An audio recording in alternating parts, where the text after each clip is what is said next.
O álbum Angels Cry do Angra completou nesse mês 30 anos, então é sobre isso que eu vou falar nesse vídeo. Vem comigo até o final, que eu vou te contar causos da produção desse disco icônico do Angra. Simbora!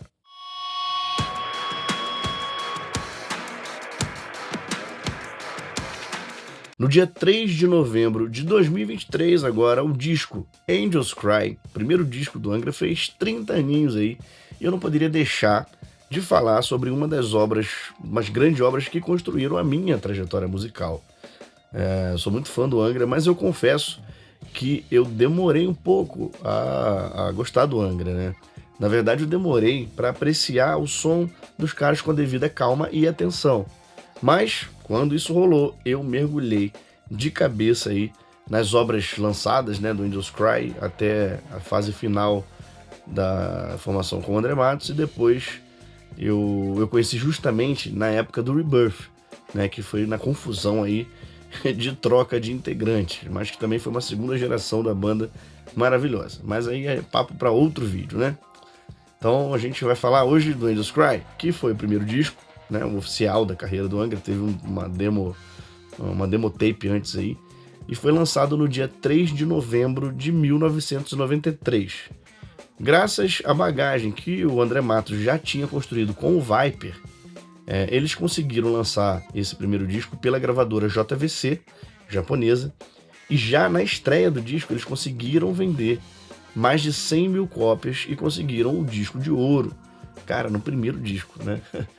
O Japão, principalmente, foi aonde mais vendeu esse álbum, e a banda acabou alcançando aí o terceiro lugar das paradas japonesas e foi eleita como a melhor banda de 93 aí também pelas revistas japonesas. E hoje em dia, né, para você conseguir sonhar, né, com uma projeção dessas meteórica que o Angra teve no seu primeiro lançamento, você precisa de quê? De inscritos no canal e like no vídeo. Pô, sem isso você fica preso aqui no limbo do YouTube. Então, por favor, me salva aqui desse umbral, né? Se inscreve aí no canal, por gentileza, curte o vídeo também.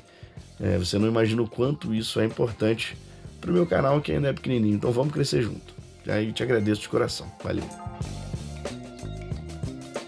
Então, o Angra já começou com força no mercado internacional, né? Com esse álbum espetacular realmente.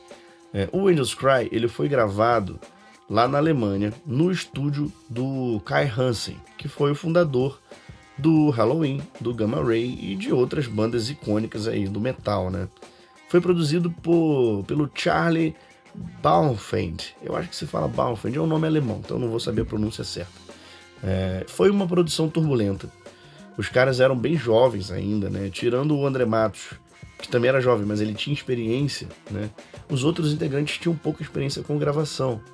Tudo era analógico ainda, na época, o que era mais difícil, tornava a coisa mais difícil de se gravar, e era mais caro também, né? Então essa inexperiência da banda, ela acabou colidindo com o perfeccionismo alemão do produtor Charlie. Na época, ele não confiou nas habilidades musicais do então baterista Marcos Antunes, né? E aí o Charlie acabou trucando os integrantes do Angra, né? E ele disse o seguinte, ele deu 3 opções para os caras. Ou vocês demitem o Marcos Antunes, ou vocês contratam o meu amigo Alex Housworth. Ele já era um baterista experiente, né, de estúdio e tal, e trabalhava com o Charlie. Ou eles gravariam com bateria eletrônica, ou então ele abandonaria o projeto. Eu acho que foram 4 opções, né? Enfim, deu para entender, ele deu essas opções aí. E aí, cara, ele mandou rasgado mesmo, não teve dó, né? E acabou que o André Matos até comentou sobre isso. Certa vez ele disse que foi uma das decisões mais difíceis que a banda tomou, né? Porque eles acabaram optando justamente por demitir o Marcos Antunes, né? Que era um amigo deles, e acabaram contratando realmente o Alex Housworth para gravar as baterias do disco. Então o Ricardo Confessório não gravou esse disco, foi esse Alex Housworth, né?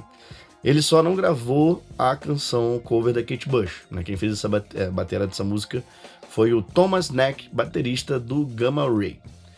E segundo o próprio André Matos, a produção desse disco foi esquisita, né? Começando pelo estúdio que eles gravaram, cara. Olha o depoimento dele, abre aspas aí pro André Matos. E foi meio assustador.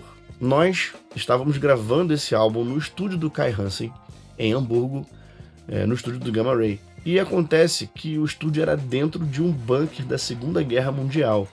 Não havia janelas, não havia ar, não havia luz. Então foi uma atmosfera muito estranha para esse primeiro álbum que nós fizemos na Alemanha. Mas no fim, tudo saiu bem. Bom, e eu diria até que tudo saiu maravilhosamente bem, né? Pô, esse álbum, cara, o Angels Cry, né? Não tem por que eu ficar elogiando aqui, porque se você já conhece o trabalho do Angra, você sabe o nível de complexidade de composição que esse álbum tem, né, cara? De elementos, ali já tinha inserção de elementos brasileiros, tudo mais. O Angra, enfim, já brilhou demais com esse primeiro disco. Mas então, acabou que o Marcos Antunes foi demitido e tal, e aí esse Alex gravou as bateras, e aí o Confessori, ele só foi entrar no Angra para fazer a turnê do Angels Cry. Então o disco já tinha sido gravado, já tinha sido lançado, e aí então o Confessori ingressou no time aí para fazer as baterias, né? Além do Thomas Neck, esse disco ele teve participação do próprio Kai Hansen, do Dick Scouter, também do Gamma Ray, e do Sasha Path, né, do Heaven's Gate. E o Sasha, inclusive, depois virou parceiro aí do André num outro projeto que colidiu ali também com as produções do Fireworks, mas também é papo para um outro vídeo. Bom, há certas bandas aí que funcionam, né? Funcionam muito bem, funcionam criativamente sob pressão e em lugares sombrios, como essa história do Angra, né? Além do problema com o Marcos Antunes, o Rafael Bittencourt também disse que teve muita dificuldade para gravar as partes dele no disco e que a comunicação com a equipe alemã era muito ríspida e travada por muitas vezes, né? Inclusive, tem uma história de gravação curiosa sobre o álbum Fireworks, que eu mencionei agora, que, porra, é só elemento para poder fazer um outro vídeo, né? Mas eu vou falar do Fireworks mais para frente também.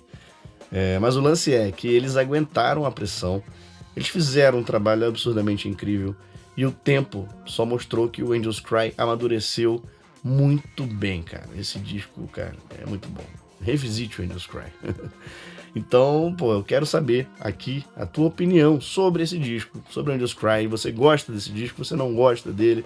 Qual é a tua faixa favorita? Deixa aqui nos comentários de verdade, quero saber a tua opinião.